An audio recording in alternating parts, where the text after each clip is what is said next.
El día que mi mundo se desmoronó, me despertó una llamada que rasgó el silencio de mi pequeño apartamento en Madrid, como un trueno. En la pantalla, un nombre desconocido, Elena Rodríguez. ¿Quién era?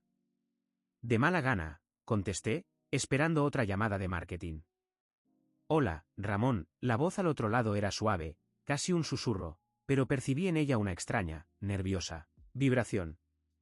Soy Elena. Yo, lamento mucho molestarte, pero tengo que decirte algo. Mi nombre, pronunciado por la desconocida, me puso en alerta de inmediato. Por lo general, la gente que me llama me conoce personal o profesionalmente. Me senté en el borde de la cama, mi corazón de repente acelerado. ¿Qué pasó? Pregunté, intentando que mi voz sonara segura, aunque no me sentía así. Se trata de tu hermano. Me quedé inmóvil. ¿Hermano? No tengo hermano. Murió. Debió morir.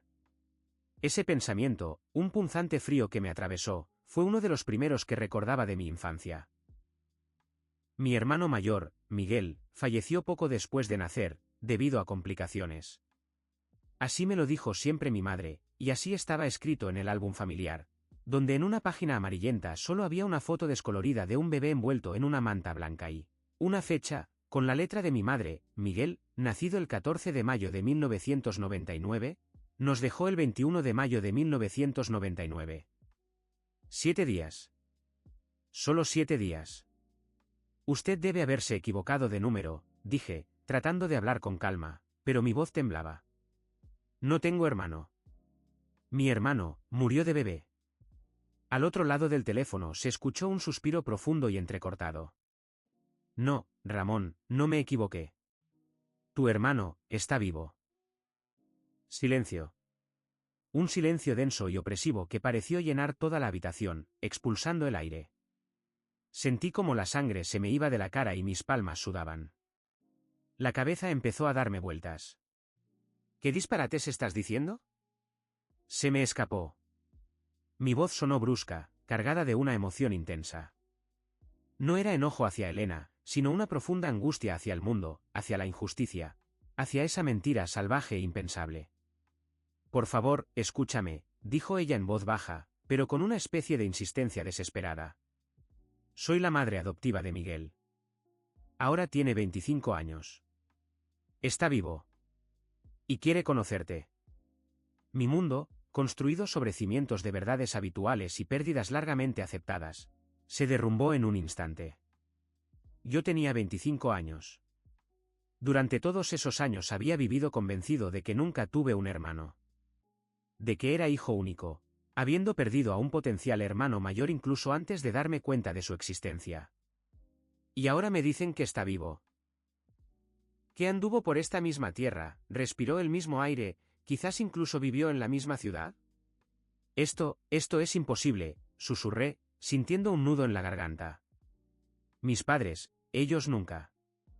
Entiendo cómo suena, interrumpió ella, su voz ahora llena de compasión. Pero es verdad. Él vive. Es Mateo. Mi hijo. Y él también acaba de enterarse de la verdad. Mateo. Ese nombre me atravesó. No Miguel, sino Mateo. Un nombre ajeno, desconocido, perteneciente a una persona que, según esta mujer, era mi hermano. De repente sentí náuseas. En mi cabeza, los pensamientos se agolpaban, chocando entre sí como fragmentos de un espejo roto. Mi madre, siempre tan triste en el aniversario de aquel día. Sus raras y escasas palabras sobre un ángel perdido. Las lágrimas que a veces no podía ocultar al mirar la foto del bebé. Todo eso ahora parecía parte de un engaño enorme y monstruoso. Yo, no puedo hablar ahora, balbuceé. Necesito pensar. Colgué, y el teléfono se me resbaló de los dedos debilitados. Cayó con un golpe sordo sobre la alfombra. Me cubrí la cara con las manos, sintiendo cómo el mundo a mi alrededor comenzaba a girar. No era solo un shock, era una sensación de traición. Traición por parte de las personas en las que más confiaba en el mundo. Mis padres. Al día siguiente, no fui a trabajar. Simplemente me quedé sentado en la cocina, mirando fijamente un punto. Los pensamientos se arremolinaban en mi cabeza, chocando entre sí como fragmentos de un espejo roto. ¿Qué había pasado? ¿Por qué me habían mentido? ¿Dónde había estado Miguel o Mateo todos estos años? ¿Qué fuerza había obligado a mis padres a entregar a su hijo? ¿Llamar a mis padres? No, no podía. No ahora. Sentía que si pronunciaba una sola palabra, simplemente explotaría. O me desmoronaría en pedazos. Necesitaba tiempo para recomponerme. Un par de días después, finalmente me decidí. Marqué el número de mi madre. Respondió, como siempre, con vivacidad, con una ligera sonrisa en la voz. Hola, hijo, ¿cómo estás? Hace tiempo que no llamabas. Apreté el teléfono tan fuerte que mis nudillos se pusieron blancos. Mamá, mi voz era ronca, ajena. Necesitamos hablar. Sobre Miguel. Al otro lado de la línea, el silencio se hizo profundo. Pesado, aturdidor. Escuché su respiración, entrecortada, acelerada. Ramón, ¿de qué hablas? Se atragantó, y sentí como su voz de repente cambiaba, volviéndose débil, asustada. Sé que está vivo, solté, sin darme oportunidad de echarme atrás. Me llamó Elena Rodríguez. Su madre adoptiva. De nuevo el silencio. Esta vez, aún más profundo, lleno de emociones no dichas. Oí como algo caía al suelo. Luego, un sollozo ahogado. Ramón, hijo, su voz sonaba como si estuviera a punto de romperse en llanto. Yo, no sé lo que te dijeron. Me dijeron la verdad, mamá, la interrumpí, sintiendo como una ola de amargura subía en mí. La verdad que me han ocultado durante 25 años. Ella se echó a llorar. Fuerte, inconsolable, como una niña. Quise colgar, pero me contuve. Por primera vez en mi vida, escuchaba a mi madre así. No era solo dolor, era agonía. Fue tan difícil, hijo, sollozó, tratando de hablar entre lágrimas. Tu padre, nosotros, no pudimos. Sus palabras se enredaban, se cortaban. Sentí como la ira dentro de mí se mezclaba con una pena naciente, que se desvanecía al instante en cuanto recordaba a Mateo. Al hermano que me habían arrebatado. Quiero saberlo todo, mamá, dije, tratando de que mi voz sonara firme. Todo, hasta el más mínimo detalle. Y quiero conocerlo. Esa misma noche, fui a casa de mis padres. El camino me pareció interminable. Cada minuto estaba lleno de un presagio pesado.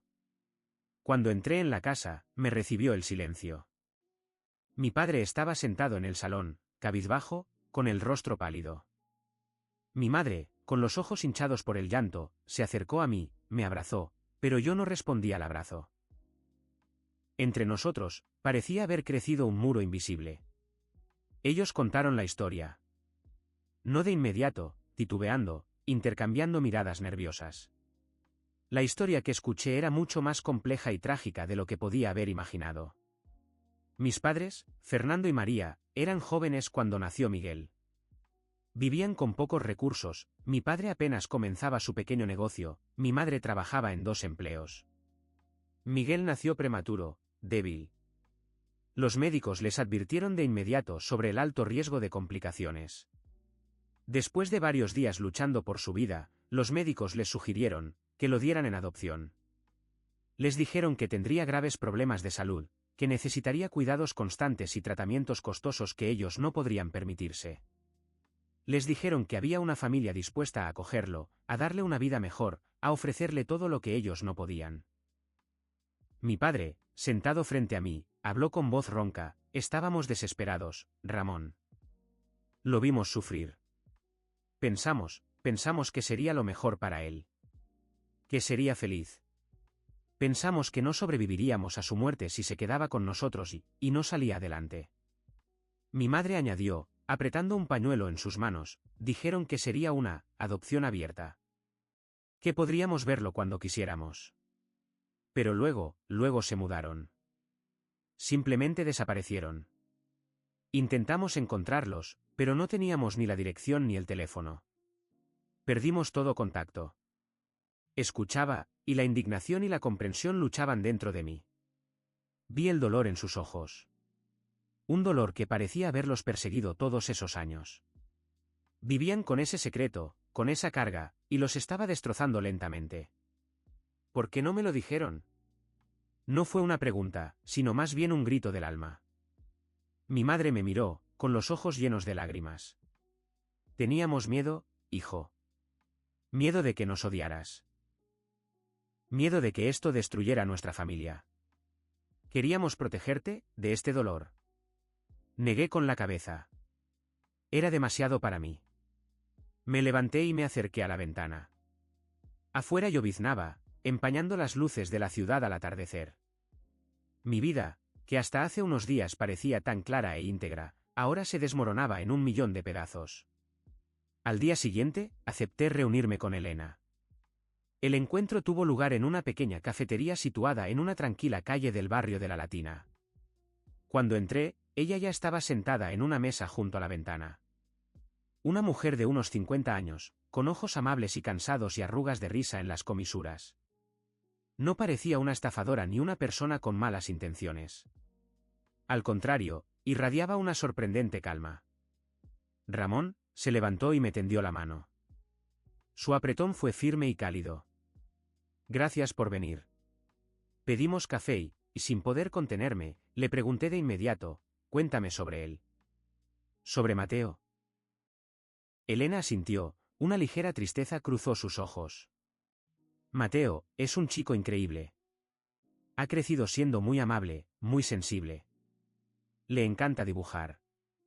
Es muy talentoso. Y quiere mucho a su familia, a nosotros, sus padres adoptivos, y a nuestra hija, su hermana menor, Isabel. Me contó sobre su infancia, sus costumbres, sus sueños. Cómo lo encontraron, tan diminuto, en un orfanato. Cuánto lo amaron a primera vista.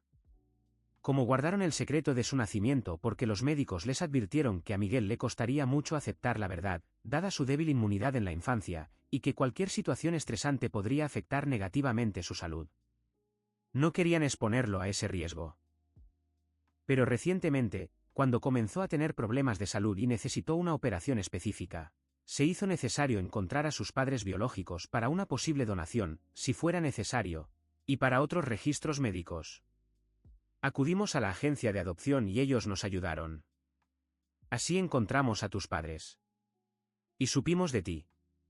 Se detuvo, como esperando mi reacción. ¿Él lo sabe? Pregunté, el corazón encogido por la ansiedad. Elena suspiró profundamente. Sí. Le contamos cuando fue necesario que conociera a su familia biológica. Fue una conversación muy difícil. Él estaba conmocionado. Desolado. Como tú. No entendía por qué sus padres lo habían dado. Y le dolía no haber sabido de ti todos estos años. Sentí como una ola de empatía subía en mi pecho por ese desconocido, por mi hermano. Él estaba pasando por lo mismo que yo. El dolor de la traición. De la verdad oculta. ¿Él quiere conocerme? Pregunté, y mi voz vaciló. Elena sonrió, y esta vez la sonrisa fue brillante y sincera. Sí, Ramón. Lo desea mucho. Está muy nervioso. Dijo que toda su vida soñó con tener un hermano. Uno como tú. Acepté. Acordamos vernos una semana después. Esa semana se hizo interminable. No podía dormir ni comer. En mi cabeza, las imágenes de Mateo daban vueltas sin parar. ¿Cómo sería? ¿Se parecería a mí? ¿Me odiaría por haber vivido en esa familia mientras él no? Finalmente, llegó el día del encuentro. Acordamos vernos en un pequeño parque a las afueras de la ciudad. Cuando lo vi, me quedé inmóvil. Estaba de pie junto a la fuente, de espaldas a mí, alto, delgado, con el pelo oscuro y despeinado. Y cuando se dio la vuelta, fue como una descarga eléctrica. En su rostro vi los rasgos de mi padre, el mismo óvalo facial, las mismas cejas expresivas. Pero los ojos eran los míos. Los mismos de un tono castaño oscuro, con un toque de melancolía. Él también me vio. Sus ojos se abrieron, y en su rostro se reflejó la misma conmoción que yo experimentaba. Comenzó a caminar lentamente hacia mí, como en trance. Yo también me moví a su encuentro. ¿Ramón? Su voz era grave, ligeramente ronca. Mateo, susurré. Estábamos de pie el uno frente al otro, sin saber qué decir, cómo empezar. En el aire flotaba una tensión mezclada con una energía increíble, casi mística. Éramos extraños, pero al mismo tiempo, éramos familia, como nadie más. Y de repente, dio un paso adelante. Lentamente, indeciso. Yo esperé. Esperé cualquier cosa, reproches, preguntas, lágrimas. Pero él simplemente, me abrazó. Fuerte, desesperadamente, como si intentara compensar todos esos años de separación. Y yo lo abracé de vuelta. Con fuerza, apretándolo entre mis brazos, sintiendo como sus delgados hombros temblaban. En ese momento, todas las palabras eran innecesarias. Solo había dolor. Y esperanza. Esperanza de que podríamos recuperar el tiempo perdido. Esperanza de que ese error impensable y cruel sería corregido. Nos sentamos en un banco del parque durante horas, hablando de todo y de nada. De nuestras vidas, de nuestros sueños, de nuestros miedos. Él me contó sobre su infancia, sobre sus padres adoptivos, sobre su hermana Isabel, a quien adoraba. Sobre lo mucho que le encantaba dibujar y cómo soñaba con ser artista. Siempre sentí que algo faltaba, dijo, mirando al cielo. Como si una parte de mí estuviera ausente. No sabía que eras tú. Mi hermano. Yo le conté sobre mi vida, sobre mis padres, sobre ese vacío que, al final, resultó ser causado por su ausencia.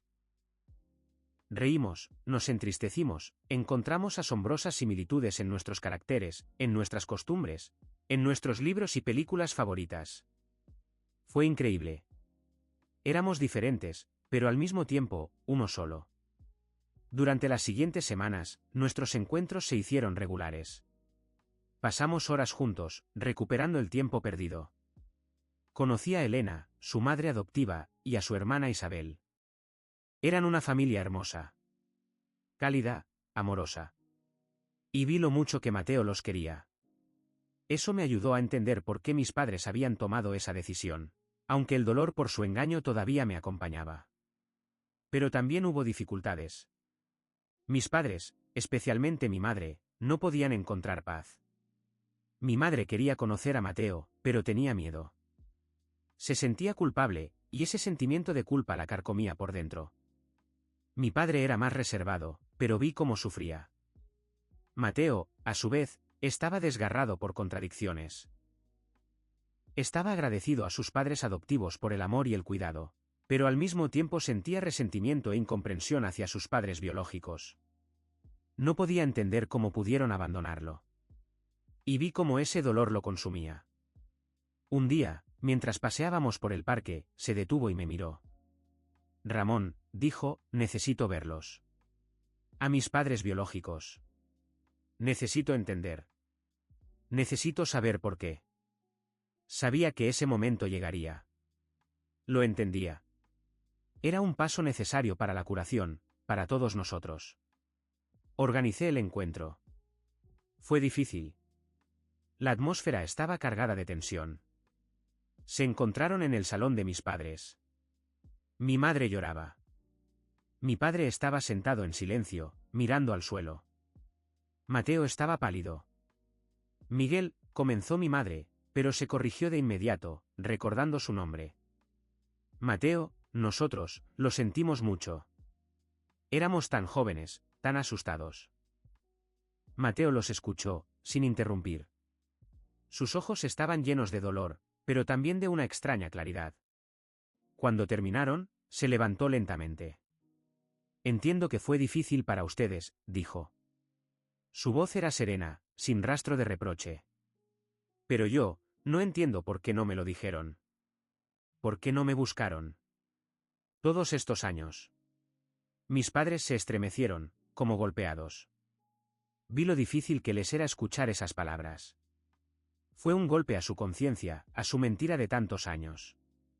Buscamos, dijo mi padre, levantando los ojos llenos de lágrimas hacia él. Lo intentamos, hijo. Pero la agencia de adopción dijo que se habían mudado. Estábamos desesperados. Pensamos que no querrías vernos. Mateo permaneció en silencio, mirándolos. Vi cómo diferentes emociones luchaban en sus ojos, dolor, resentimiento, pero también una especie de comprensión naciente. Necesito tiempo, dijo finalmente. Necesito tiempo para asimilar todo esto. Para entender. Pero... Miró hacia mí, y en sus ojos brilló la gratitud. Me alegro de que me hayan encontrado. Y me alegro de tener un hermano. ¿Se fue? Y mis padres se quedaron sentados, exhaustos, con el rostro vacío. Me acerqué a ellos. Abracé a mi madre, luego a mi padre. Por primera vez en mucho tiempo, sentí que el muro entre nosotros comenzaba a desmoronarse. La vida después de eso cambió. Mateo y yo nos volvimos inseparables.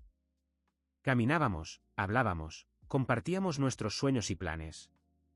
Me introdujo en su mundo, su arte, sus amigos, su familia adoptiva. Y entendí por qué era como era, gracias al amor y cuidado que recibió de Elena y su esposo. Nuestros padres comenzaron a establecer gradualmente una relación con Mateo. Fue un proceso lento y doloroso, lleno de momentos incómodos y conversaciones difíciles. Pero se esforzaron. Y Mateo, a pesar de su dolor, también dio pasos hacia ellos. Incluso empezó a visitarlos, aunque no tan a menudo como le hubiera gustado a mi madre. Empezó a compartir sus dibujos con ellos, y vi lo feliz que esto hacía a mi madre. Un día, mientras estábamos sentados en un café, Mateo de repente dijo, «Sabes, Ramón, lo más extraño es que no me siento enojado. Simplemente, vacío. Y me duele mucho». Asentí. Lo entiendo. Pero, creo que estás en el camino correcto. El camino hacia la sanación. Él sonrió. Tal vez. Pero hay algo más. Se detuvo, como reuniendo sus pensamientos. Todavía tengo sueños.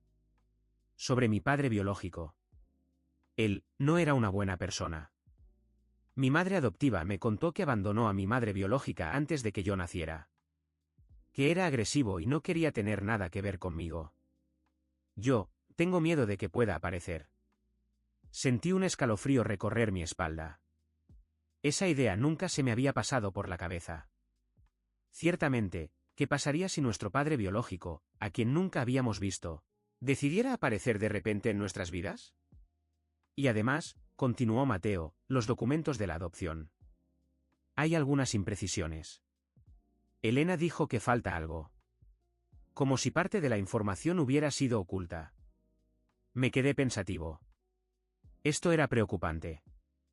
La incertidumbre en los documentos, la amenaza de la aparición del padre biológico, todo esto creaba nuevas y desconocidas complicaciones. Nos quedamos en silencio, cada uno inmerso en sus propios pensamientos.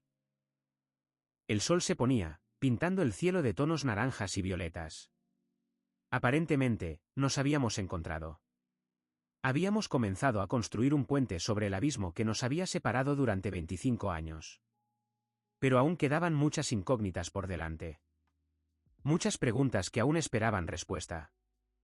Pase lo que pase, Mateo, dije, poniéndole una mano en el hombro. Lo superaremos juntos. No estás solo. Él me miró, y en sus ojos vi esperanza. Frágil, pero real. Esperanza en un futuro que, a pesar de todas las dificultades, ahora parecía mucho más brillante. Nuestras vidas, alguna vez paralelas, ahora se habían cruzado. Éramos hermanos, y ese lazo era más fuerte que cualquier mentira, cualquier secreto, cualquier dolor. Pero nuestra historia apenas comenzaba. Nos esperaban muchas pruebas más, muchos descubrimientos. Y yo sabía que estaríamos listos para ellos. Juntos.